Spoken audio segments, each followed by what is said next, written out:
Assalamualaikum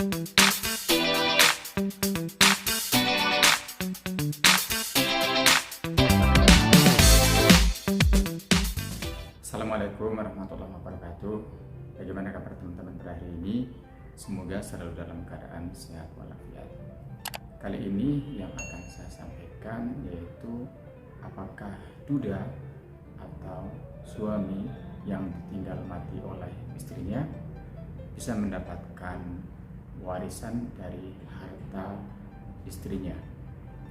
Teman-teman semuanya, jadi pertanyaan ini berawal dari ada seorang wanita yang sudah mempunyai harta yang banyak, kemudian menikah dengan seorang laki-laki, dan wanita ini mempunyai anak. Terus pertanyaannya, ketika perempuan ini meninggal, apakah suaminya bisa mendapatkan harta warisan dari istrinya? Padahal harta ini adalah harta yang diperoleh hasil dari kerja istrinya, bukan dari suami barunya. Ya, terima kasih teman-teman semuanya.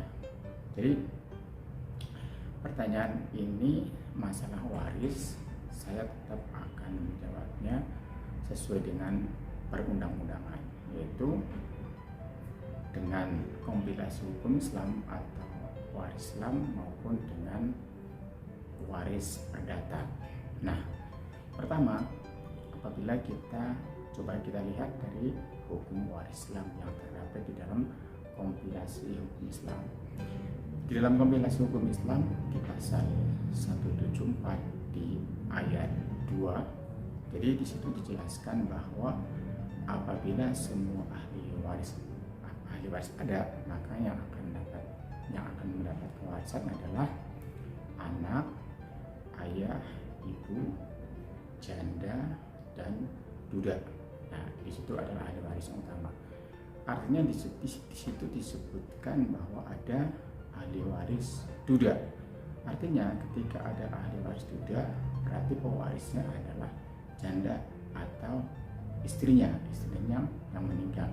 Dan apabila ahli warisnya janda, berarti suaminya atau laki-lakinya yang meninggal. Nah, pertama di dalam kompilasi hukum Islam bahwa duda disebutkan bisa mendapatkan warisan dari harta istrinya apabila istrinya meninggal terlebih dahulu. Nah, berapa bagiannya dijelaskan di dalam pasal 179 dalam kompilasi hukum Islam. Di situ dijelaskan bahwa duda mendapatkan separuh harta apabila tidak meninggalkan anak.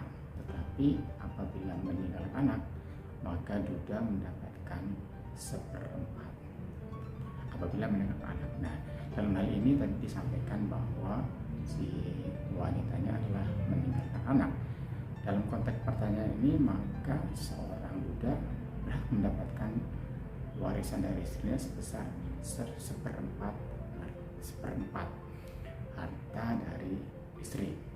Nah, dari penjelasan itu sesuai kompilasi hukum Islam, maka duda tetap berhak atas warisan harta atas nama istrinya, meskipun harta itu didapatkan hasil kerja istrinya, karena secara perundang-undangan memang secara kewarisan memang duda berhak mendapatkan. Nah, sekarang bagaimana dengan menggunakan hukum waris perdata? Jadi kalau menggunakan waris perdata, kita harus perhatikan bahwa di dalam pembagian waris perdata itu digolongkan menjadi 4. Ada golongan 1, golongan 2, golongan 3, golongan 4. Di dalam golongan 1 itu adalah ada istri, suami, dan anak-anak dan cucu apabila memang ahli warisnya meninggal terlebih dahulu. Golongan 2 ada orang tua dan saudara kandung. Golongan 3 ada kakek nenek. Golongan 4 ada paman dan bibi. Dengan ketentuan di dalam hukum waris perdata itu, apabila masih ada golongan 1, maka golongan 2, golongan 3, golongan 4 itu tidak mendapatkan warisan. Apabila golongan 1 tidak ada, maka yang mendapatkan warisan warisan dilihat dari golongan duanya, masih enggak golongan dua dan seterusnya. Nah, dalam konteks ini tadi disampaikan bahwa suami istri itu masuk dalam golongan satu. Artinya ketika ada kata suami berarti istrinya meninggal. Kalau ada kata istri berarti suaminya meninggal. Dalam hal ini statusnya pasti suaminya meninggal, suaminya menjadi duda dan istrinya menjadi janda apabila suaminya meninggal. Nah, dari situ dijelaskan seorang duda di dalam waris perdata pun berhak mendapatkan warisan dari istrinya apabila istrinya meninggal terlebih dahulu. Ya, kira-kira seperti itu teman-teman semuanya penjelasan secara singkat bahwa seorang duda itu yang ditinggal atau yang ditinggal mati oleh istrinya berhak warisan atas harta istrinya, terus dibagi sesuai dengan proporsionalnya seperti itu. Iya teman-teman, kira-kira penjelasannya seperti itu. Mohon maaf kalau ada kata-kata yang salah. Terima kasih. Assalamualaikum warahmatullahi wabarakatuh. Jangan lupa subscribe dan like channel ini agar tidak ketinggalan informasi-informasi selanjutnya dari kami.